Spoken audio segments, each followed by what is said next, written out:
Dean साहब, आपकी तरफ आता हूँ। अमानुअल सदा जी खोकर प्लीज। साहब, बड़ा अच्छा सर। एक काबिल तारीफ।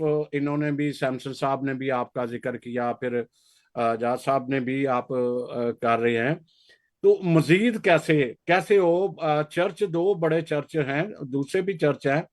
एक एक मेरे ख्याल से एक चर्च अभी भी वो पूरी तरह सामने नहीं आ रहा, एक्टिव इतना नहीं है। क्योंकि अगर सियासतदानों पे, क्योंकि मौजूदा जो सेटअप है, जो एक इंतखाबात के सिलसिले में है, तो वो अवेल ना करना या उसकी कोशिशों को कामयाब ना करना, ये भी मेरा ख्याल अक्लमंदी नहीं है कि हम उनको उनको मजबूत ना करें जब तक इलेक्शन सिस्टम नहीं बदलता। तो आप क्या कहना चाहेंगे कि हमें किस तरीके से हम और अफाल हो सकते हैं, मजहबी क़यादत और सियासी क़यादत?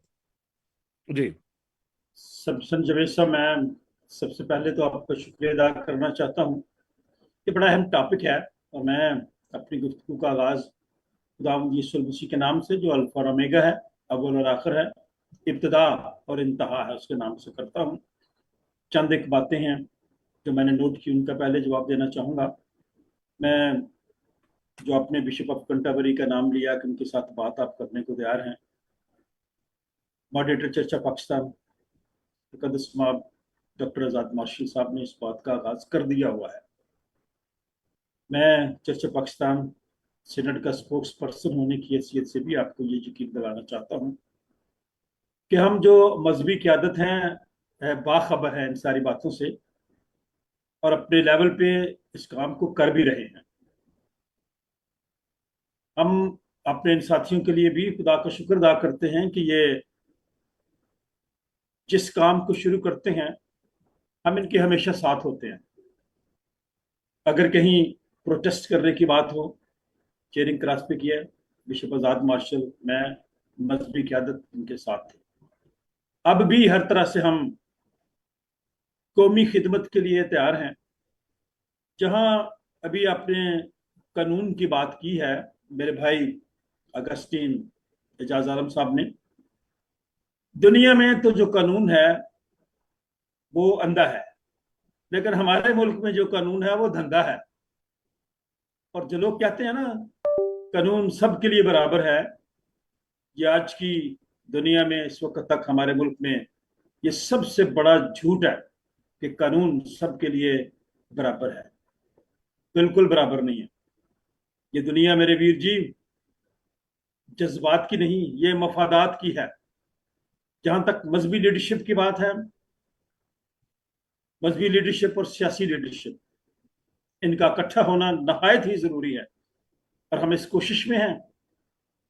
मैं छोटी सी बात से इसको वाजे करूंगा कि एक फ्रूट फरोश था, फल बेचने वाला, और उससे अंगूरों की कीमत पूछी गई कि ये गुच्छा सर, ये कितने का है? तो उसने कहा कि ये होगा 500 रुपये किलो। तो साथ ही उस गुच्छे से गिरे हुए अंगूर थे उम्दा, और उसकी कीमत पूछी तो उसने कहा ये 100 रुपये किलो है। तो उन्होंने कहा भाई ये क्या बात है? उसने कहा कि ये गुच्छे के साथ नहीं है, इसलिए इनकी कीमत कम है। और जब तक मजहबी लीडरशिप, सियासी लीडरशिप इकट्ठी नहीं बैठती, तब तक हम किसी भी अपने मुतालबे को सही तरीके से मनवा नहीं सकते। लेकिन हमने ये कोशिश की। क्या आप समझते हैं कि अब जो ईवानों में करारदादें पेश की गई हैं, ये ऐसी हो गई हैं? इसके पीछे हम सब की कोशिश है। इसमें ना सिर्फ सियासी, ना सिर्फ मजहबी लीडरशिप, बल्कि जितनी हमारी एनजीओज हैं, शमसन सलामत जैसे लोग जो आगे आगे चलते हैं, आग में कूद जाते हैं, हम ऐसे जवानों के लिए भी खुदा का शुक्र अदा करते हैं। हमने कोशिश की। लेकिन मैं अक्सर ये कहता हूं कि क्या ये करारदादे मंजूर करना काफी है? ये नाकाफी है जब तक अमली तौर पर इस पर काम नहीं किया जाता। मैं अक्सर ये कहता हूं कि अगर आप झूठ को झूठ नहीं ना कहते, तो फिर आप गुलामी के बहुत ऊंचे दर्जे पर है। और अगर आप झूठ को झूठ समझते ही नहीं है तो फिर आप जहालत के उस दरवाजे पर खड़े हैं जहां आपको कुछ समझ नहीं है। जो कुछ हो रहा है सब लोग वाकिफ हैं। जब तक सर से पानी नहीं उतरा, या जब तक सर पर पानी नहीं चढ़ा इनके इनके अपने गलों तक नहीं पहुंचे, तब तक ये करारदाद में मंजूर नहीं होनी थी। अब हमारा ये मुतालबा है, जैसे साहिवाल नौजवान के साथ इनको इन्होंने किया, इतनी जल्दी ट्रायल कर दिया, इतने मुकदमात पड़े हुए हैं, किसी की तरफ इनका ध्यान नहीं गया, 2 दिन में फैसला कर लिया। क्यों ऐसा हुआ है? क्या ये तासब नहीं है? माइनॉरिटीज के साथ ज्यादती या जुल्म नहीं है? और मैं अक्सर कहता हूं कि जहां पर माइनॉरिटीज को मारना हलाल होगा, वहां पे मेजॉरिटी का जीना भी हराम हो जाएगा। अब मेजॉरिटी का जीना हराम है, छोटी सी बात पे, छोटी सी नाराजगी से आप बहुत जल्दी नमूस लगा देते हैं, तौहीन लगा देते हैं। 295 का इस्तेमाल अगर हुआ है तो मैं अब भी ये कहता हूं, जो सरगोदा में नजीर मसीह के साथ हुआ है, अब लोगों का पता है, उनको पकड़े भी गए। क्यों नहीं 295 उन पर लग सकता? भाई हमारी बाइबलें नहीं जली, हमारे मुकद्दसात की तौहीन नहीं की गई। रही बात लीडरशिप की, लीडरशिप इस मामले में काफी हद तक इकट्ठी है, लेकिन और ज्यादा जरूरत है। इसलिए मैं खुदा का खादम होते हुए भी ये कहना चाहता हूं कि हालात ऐसे बन गए हैं हमारे मुल्क में, जैसे मैंने शुरू में कहा है कि ये दुनिया अब जज्बात की नहीं है, ये मफादात की है।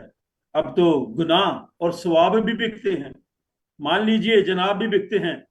पहले पहल तो गरीब बिकते थे, अब तो इज्जत मवाब भी बिकते हैं। हमारे अंदर भी कमजोरियां, हमारे अंदर भी बड़ी खामियां सर। हम गलत को वाह गलत वाह, क्यों नहीं वाह कहते? वाह, क्या क्या सच बोला है इमानुएल कोकर साहब आपने। सर मैं आपका शुक्रगुजार हूं, इसलिए कि मैं अक्सर कहता हूं कि लोग नाराज हो जाते हैं। सोचता हूं कि बुरा मान ना जाए, हम बात के इजहार में बेबाक बहुत हैं। क्या बात है। हमारी गलतियां, हमारी गलतियां सर। अब तो हम चर्चेज में ये तालीम दे रहे हैं, पहले हमने क्यों नहीं दी? मस्जिद के मिंबर से, चर्च के पुलपट से अगर नफरत की आवाज ना जाती तो इस दुनिया में, हमारे मुल्क में नफरत ना होती। प्यार और मोहब्बत की आवाजें शुरू से जानी चाहिए थी।